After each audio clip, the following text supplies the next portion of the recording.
The title of this sermon is, you could all be seated, The Conundrum, to watch or not watch. You like Shakespeare's thing, to watch or not watch. This is the question, to watch or not watch. Start off by reading two scriptures. They kind of pull somewhat in different ways, but I think hopefully it all makes sense when we finish, or we'll understand it better than we did before. Matthew 24:42. Matthew 24:42. Watch, therefore, for you know not what hour your Lord is coming. But know this, that if the master of the house had known what hour the thief would come, he would have watched and not allowed his house to be broken into. Verse 44, Matthew 24:44. Therefore, you also be ready, for the Son of Man is coming at an hour you do not expect. Who then is faithful and wise servant, whom his master made ruler over his household to give him food in due season? Blessed is that servant, whom when his master shows up, it's like a parable, he'll be still doing what he's supposed to be doing, even though he thinks he delayed his coming. The conundrum is, we're told by Jesus on one hand, he's going to come as a thief in the night. No one can know when he comes. On the other hand, he says, watch prophecy, watch events, so you can kind of know when he's coming. Yeah, wait a minute. That seems to be pulling in two different directions. And I hope to explain it. One is, let me just say the obvious. And it's a humble thing to say, even though we know Bible prophecy better than certainly most churches because we know certain keys, there are going to be some surprises. There are going to be some things that are going to surprise us. I don't know. If I knew what they were, they wouldn't be a surprise. But I'm almost certain of that. We will have some twists and turns that will kind of catch us off guard. So what's the conundrum? Since we cannot know when Jesus returned, some will say, why bother to watch? Because he's going to sneak up on us. Why watch the precursors of his return? Yet he tells us to watch. Why? Now, I was told this by another man just last week about some other churches of God. They have said preaching prophecy is verboten. We do not preach prophecy anymore. We've been burned in the past or whatever. Plus, certain groups, I don't know, about a decade or so, maybe a little less than that, they went crazy. We know the end is coming. Send a whole bunch of your extra savings and come to the compound. They did some crazy stuff. And of course, as the years went on, hey, nothing's happening. We're not in the place of safety of the world. So they were embarrassed. Now, one is they went too far, crying wolf, wolf, which we don't recommend doing anything that foolish. But so now they went to the opposite extreme, at least some. We don't talk about prophecy. Do you realize that goes against what Christ just said? They don't watch. So the two actually go together. Watching prophecy and knowing that Jesus is going to come back when the world is caught off guard. The two things actually go together. First of all, remember, the devil is very tricky, very powerful, very intelligent, and very seductive. All the bad things have happened in the world in the last many, many centuries, but getting worse in the last 100 and so years, because the devil is so tricky and seductive. So expect things to be tough to know. Just because you can't know for sure when Christ is coming doesn't mean you shouldn't be watching, speculating, looking at possibilities. Like a canoe going down a rapids. You've seen some of those pictures where a canoe is going down the rapids. They know there's some hidden rocks and some little waterfalls that could throw them off, and they might even drown. And they know there's some dangers. But it would be stupid to say, let's go down there with our eyes closed. Wouldn't that be the dumbest thing? Yes. So just because you know there are twists and turns and shocks doesn't mean you should close your eyes. We don't want to look at it. That would be stupid. I don't think so. And it's a defeatist approach, just like saying you're lost. You've lost the battle when you're afraid to preach prophecy, when you're afraid to speculate. By the way, I think it's not wrong to be afraid to be wrong. Maybe I'll say that differently so it makes more sense. Someone might say, I'm not going to do any speculation on prophecy because I could be wrong. It's not, being wrong is not the worst thing in the world. It really isn't. Now, I'm not saying basic doctrines or something stupid like one man said, Coulter, that the prophet Ezra was wrong. Saying any part of the Bible is wrong, you're wrong. But saying you don't understand it, or you see it in a different light than you used to see it, or you see things more clearly than you used to see them, or something like that is okay. You get the difference? And I'll use a science example. If you look at a history of science, and Edison admitted this, he said the many false light bulb filaments he tried helped him get to the true filament. I think he went through thousands before he got the right combination. And that actually is true of a lot of scientists. They believe the law of physics and the laws of, thermodynamics. All those laws are true. They're not denying science. But they have hypotheses. I think if we put more of this in there, more heat, this is what will happen. And then if they're proven wrong, they say, well, that means, what it usually means, it's a nuance. You have to study it more closely. Every mistake, if you analyze it humbly and properly, can bring you closer to the real truth.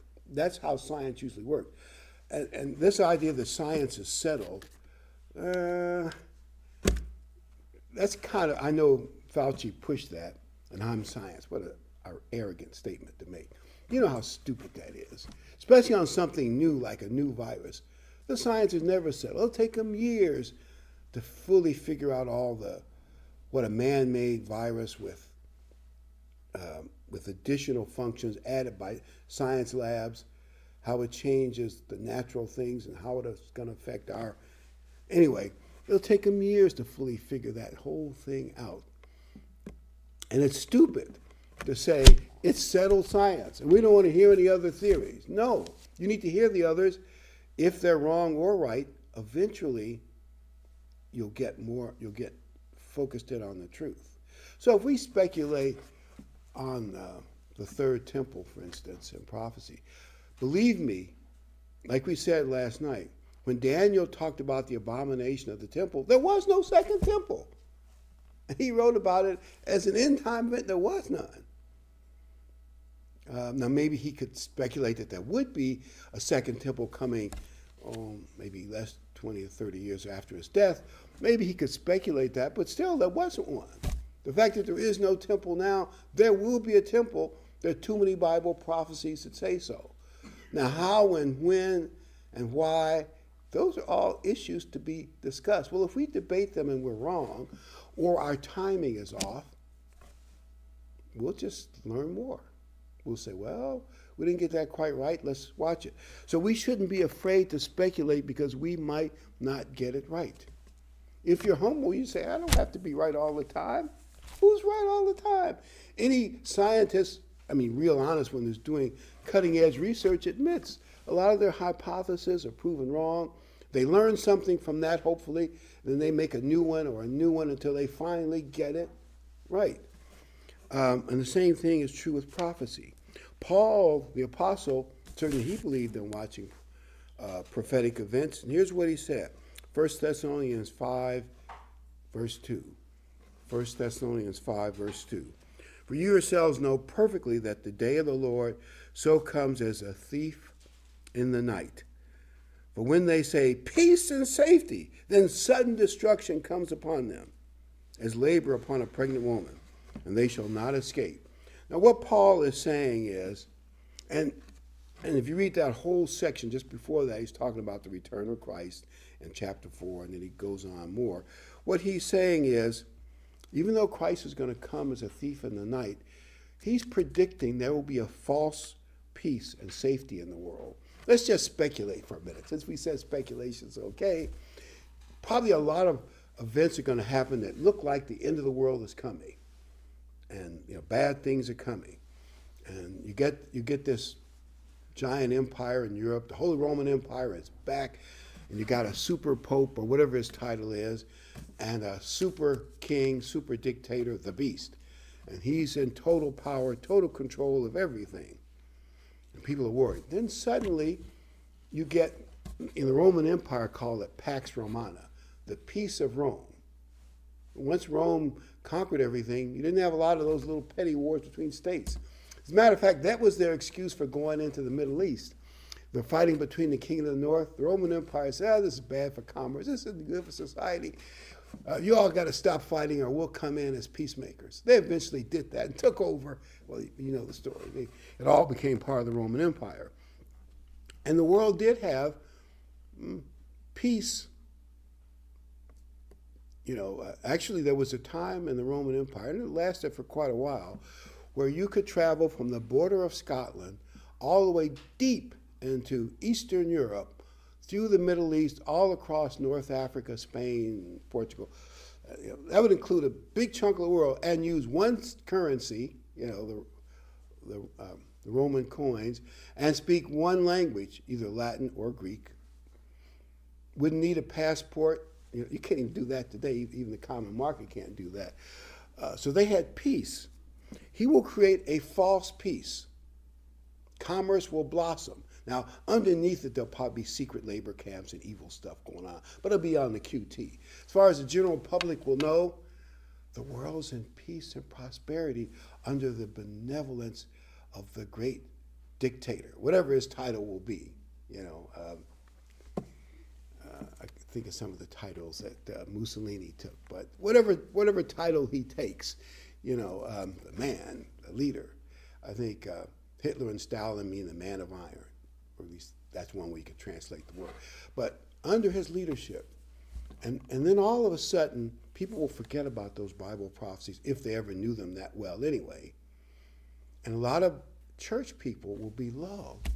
We've got peace, prosperity, all is well, at least on the surface.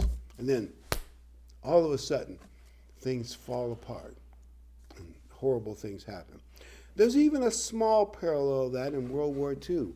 You know that after Germany and Russia divided up Poland, except for maybe the British blockade, some U-boat action, there was nothing in the war, nothing going on, absolutely nothing. They called, the Germans had a word for it, the Nothing War, Zero Heist, or something like that. All was quiet on the Western Front. I know that's from another book from World War I, but that's what it was. The French made a little push to support Poland, but not much. They didn't really want to get in a war. They were frightened. They didn't do much of anything. So nothing happened. And probably nothing would have happened. But all of a sudden, in May 1940, the Germans unleashed the Blitzkrieg. And all of a sudden, they went from peace to, within 5 weeks, or give or take a little, all the Western Europe and Central Europe was under Hitler's control. It was a shock to the world. I mean, because after what happened in World War I, how they fought over a couple hundred miles for years, all of it was that quickly gone. You know that Japan and America were having peace talks in Washington, D.C. This is true. I mean, this is true. I won't go into all the details, but just to make it a short part of the story, the Japanese ambassador knew that they were going to attack Pearl Harbor in 1 week. And, but they still kept the peace talks going. We don't want any trouble with Japan, and I'm going into all the details. And he was supposed to deliver Sunday morning declaration of war, half an hour before the Japanese fleet, sunk the American fleet at Pearl Harbor. He got tied up in traffic in D.C. You can believe it. And he got there late. So FDR could actually say it was a day of infamy. But they actually thought they'd have peace in the Pacific. The bad guys got very deceptive. Peace or false peace is a weapon of war. You just got to think it through strategically. You disarm the other side by making them think it's going to all be peaceful. Now, the king of the South in the end time prophecy is part of the picture, but we won't worry about it. What I'm saying, There will be some false peace of somehow, some way that will lull even true Christians asleep. You'll think, well, I saw all those events happening like the third temple and him desecrating the, whatever, maybe it hasn't been desecrated yet, but the third temple and some other prophetic events happening in the Middle East and in Europe. But the end of the world isn't coming. It's peace. All that stuff was wrong. And the devil will send a message, relax. Eat another piece of chocolate cake. Relax. Don't get all worried about Bible stuff and the end of the world. And here's what Paul says in verse 4 of 1 Thessalonians 5. But you, brethren, are not in darkness, so that they should overtake you as a thief. In other words, it's going to catch the world as a thief in the night, not Christians who are watching prophecy. It will catch the world by surprise, a thief in the night. It will not catch us as a thief in the night. Should not overtake you as a thief. You're all sons of light, sons of the day. You're not of the night nor of darkness. See, darkness hides things. What is hidden to the world will not be hidden to us. We'll all be lulled asleep a little bit, like a hypnosis of evil propaganda. But those of us watching prophecy will say, yeah, but this is prophesied fulfilled. This one is fulfilled. The end's got to be coming sometime soon. The world will be fooled, but not us. 1 Thessalonians 5:6. Therefore, let us not sleep as others do, but let us watch and be sober. In other words, as you see prophetic events fall in place, like Great Britain being out of the EU, the church predicted that like 30, 40 years ago, even when it didn't look like that was going to happen. We're going to why we knew it, but we knew who the Anglo-Saxons were.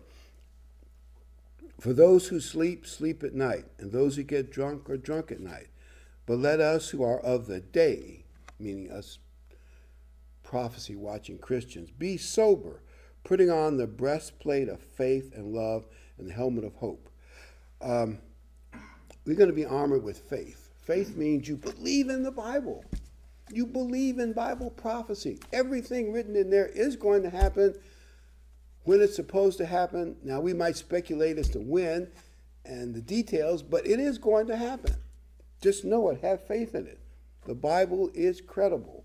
That's why we did the Daniel thing. It proves the Bible's credible. One thing I was impressed with when Michael Armstrong said, even if he said they're right about it was a Jewish forgery of the first century, even if you go that, how did Daniel know that the Holy Roman Empire would be divided into two legs, in two parts? That didn't happen, at least not the official breakup of the Roman Catholic Church, Eastern Orthodox, until I think it's 1056 AD. That's like 11 centuries after the so-called forgery, and actually 15 centuries after Daniel wrote it. There's no way you can explain that, and many other things in Daniel. You cannot explain it away, even if you say the Jews forged it at the last minute, which they'd have a hard time doing because they had different synagogues that had a copy of Daniel. How would they keep changing it? You see the problem they would have, the same one we would have today, just smaller. But the Bible is right. Have faith in the Bible. Have love for Christ. Have hope that Christ is coming back. Now, I'm going to tell a corny joke, but it kind of makes a point.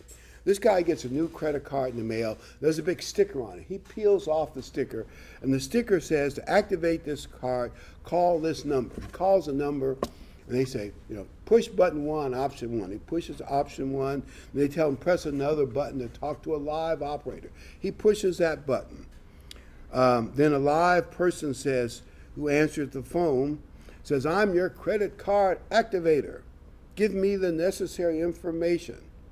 So he starts to try to give her the information, and then it says, how can I help you? And I've had that happen. I thought I was talking to a real person on some business line or charity line.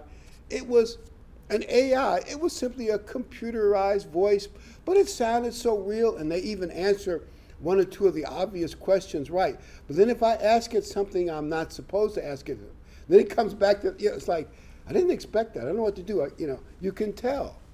Well, I tell that story to mean that I believe with CGI, that's computer generated video, the propaganda machine of the beast can probably create all kinds of lies, get you to believe all kinds of things. By the way, do you know, like if you take a video of the Capitol riot, but you only edit out certain scenes that you want people to see, you can actually create a vision that's the opposite of the truth. You just really, especially if you got hours and hours and hours of different tapes, different angles, just edit out the ones you want and cut it off before you see who actually threw the first club or whatever. I believe that we're going to see propaganda. And at one point, right now, at least probably in some parts of the world, probably Europe and China, all the media is controlled by the government on one side, maybe, except for maybe one outlet. Same thing's true in Canada. In America, that's not quite true yet. But when the beast gets everything fully going, he'll have all the media, I assume, doing his bidding. And they'll have, you will be surprised how many mainstream churches will cooperate. I just heard this on the radio this morning. Canada has taken their government doctor-sponsored suicide to a high level.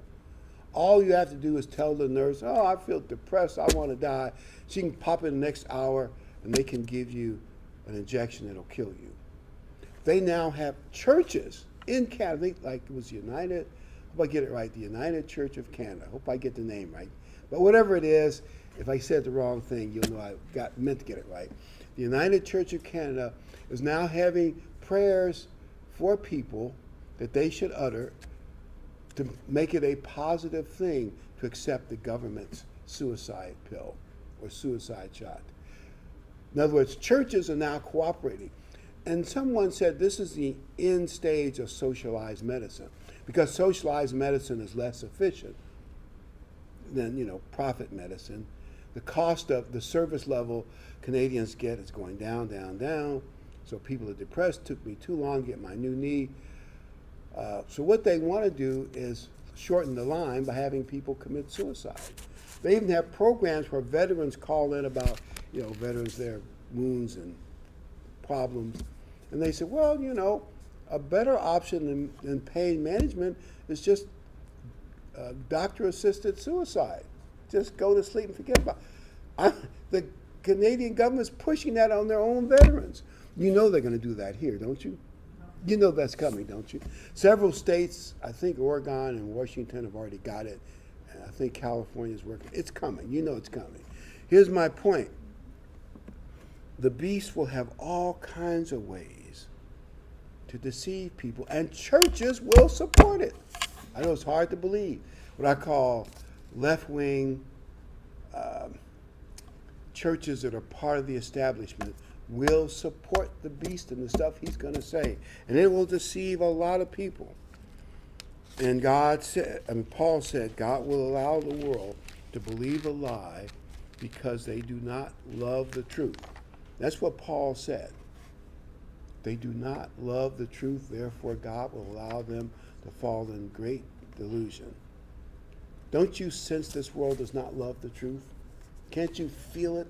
People don't love the truth. Tell me what I want to hear. I got itching ears when they watch the news. They go to the stations and tell them what they want to hear. That's what we want. We don't want the truth. We want to hear what we want to hear. And the media, for the most part, is following suit. We must resist this trend. Keep watching prophecy, even though maybe we'll be disappointed that the end doesn't come as soon as we like. By the way, best we can tell from reading the Bible, that happened to the original apostles. You read the writings of Paul and John, and you can tell, at least at first, they thought Christ would return in their lifetime. Now, near the end, they realized that wasn't going to happen, but they thought it. Because isn't that the natural thing? Well, okay, let's say if we push the timing up because we want Christ to come back sooner and end this horrible world, that doesn't mean it isn't going to happen. And that doesn't mean it's wrong to watch. It just means what happened to us happened to the apostles. We wanted to come sooner. It's a natural tendency. We have to resist that. The one thing we have to learn is never nail anything down. Like if you say, I know Christ is coming back in 2025, which I do not think, by the way. No way I think that.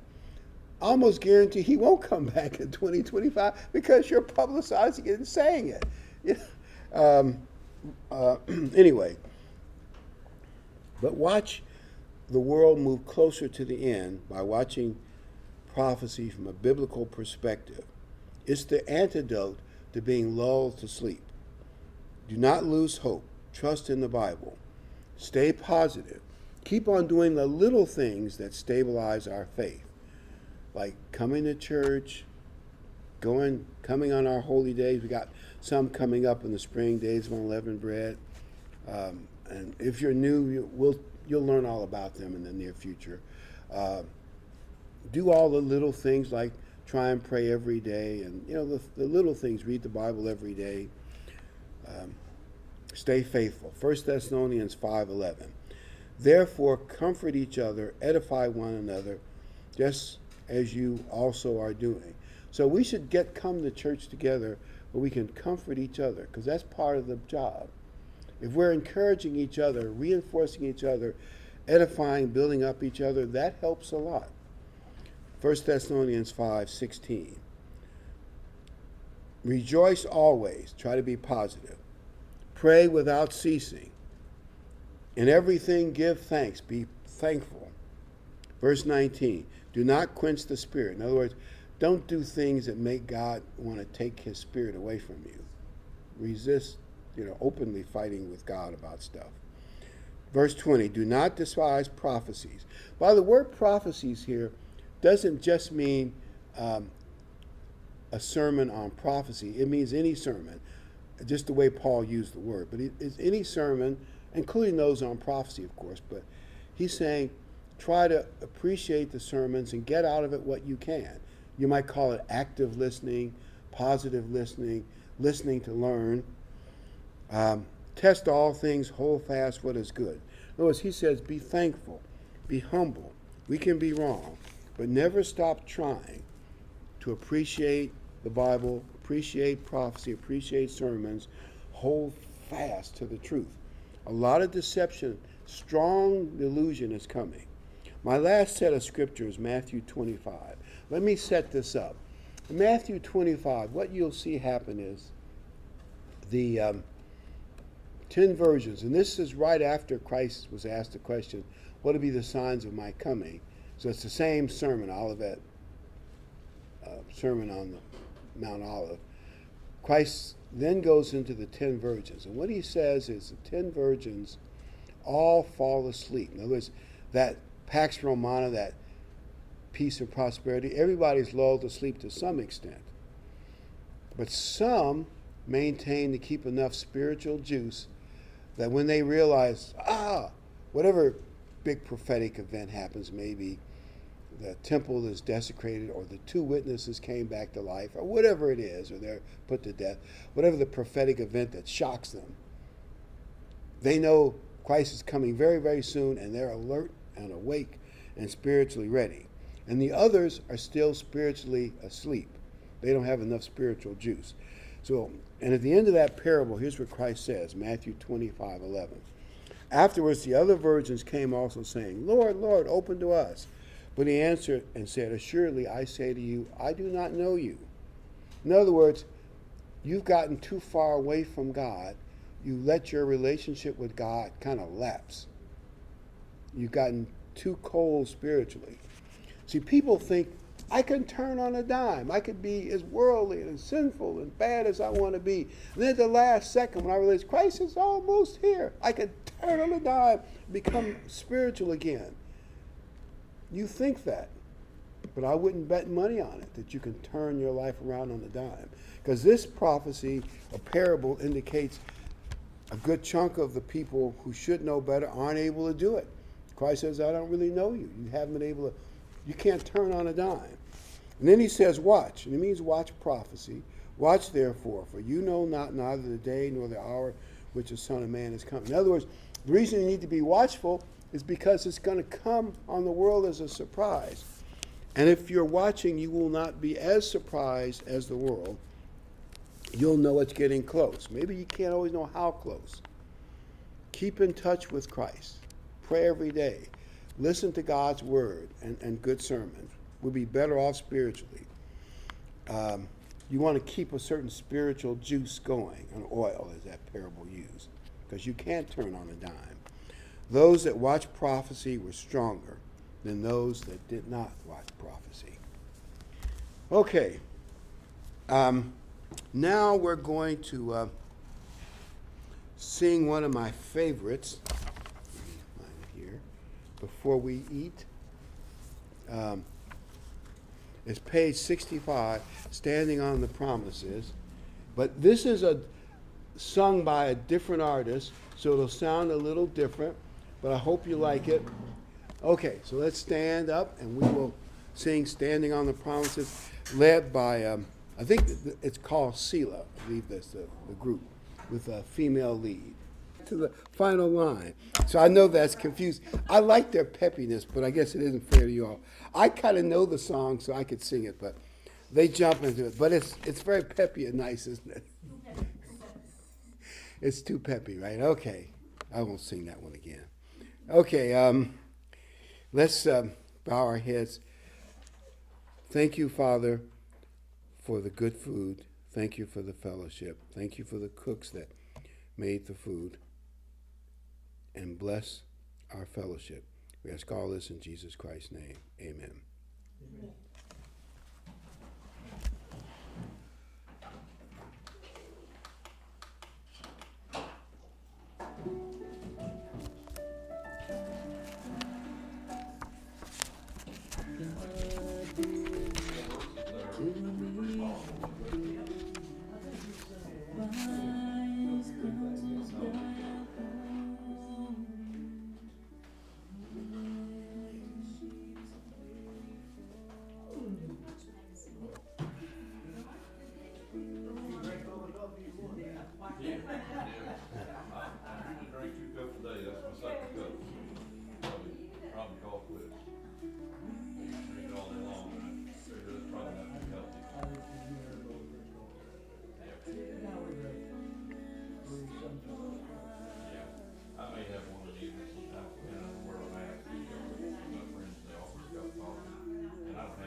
I'm just being double sure. When I play this next song by Selah, there's no surprising words in there. I forgot about that because I know the music. Never mind.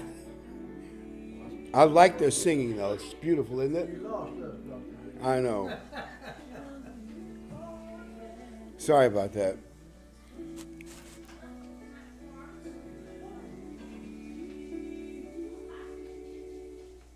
Father, feel free to take a bunch of those. I got plenty. Natalie gets those because she volunteers at the elementary school, the conservation animal magazines. But feel free to take the Watch magazines, give them to friends, anybody you want to. I've got a whole box full of them in the car, more. And there's some interesting stuff in that issue of Watch. That's supposed to be digital currency money on the cover. I'm not even sure if digital music is